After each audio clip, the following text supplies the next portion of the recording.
నీవు యెహోవా చేతిలో భూషణ కిరీటంగాను నీ దేవుని చేతిలో రాజకీయ మకుటంగాను ఉండు.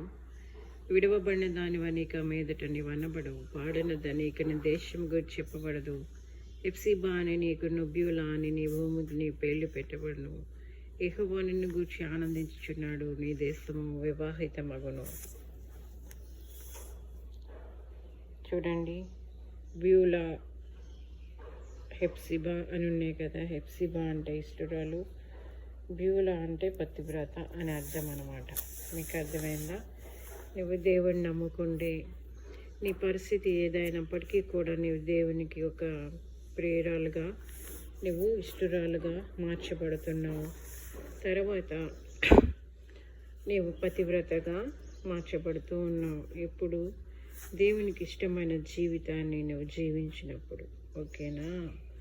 పతివ్రత అంటే ఇది లేడీస్కి సంబంధించి మాత్రమే కాదు, జెంట్స్ కూడా సంబంధించిందే. అంటే ఒక నీతి అనేది మన జీవితాల్లో అలవడుతుంది అన్నమాట.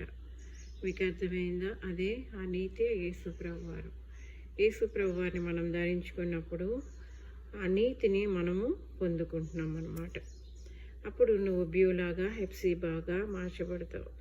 మొదట నీ పరిస్థితి ఎట్లా ఉన్నప్పటికీ, ఎంత పాపం చేత అపరాధం చేత చచ్చిన బ్రతుకైనప్పటికీ కూడా నీవు ఎప్పుడు పతివ్రతగా, ఇష్టరాలుగా, దేవునికి ఇష్టరాలుగా ఎప్పుడు నువ్వు మార్చబడుతున్నావో, ఒక పతివ్రతగా నువ్వు మార్చబడుతున్నావు.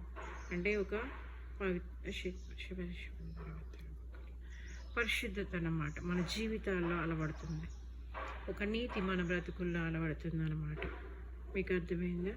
ఎప్పుడైతే దేవుని నీతిని, దైవ నీతిని మనం ధరించుకొని దేవుని యొక్క పరిశుద్ధతలో మనం కొనసాగుతూ ఉన్నామో, అప్పుడు దేవుని చేతిలో నువ్వు భూషణ కిరీటంగా, నీ దేవుని చేతిలో రాజకీయ మకుటంగా నువ్వు ఉంటావు.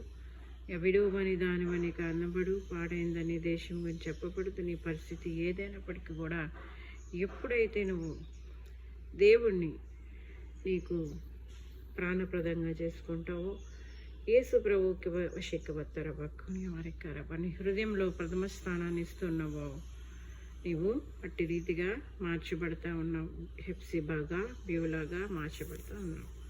దేవుడి గది మాటలు దీవించను గాక.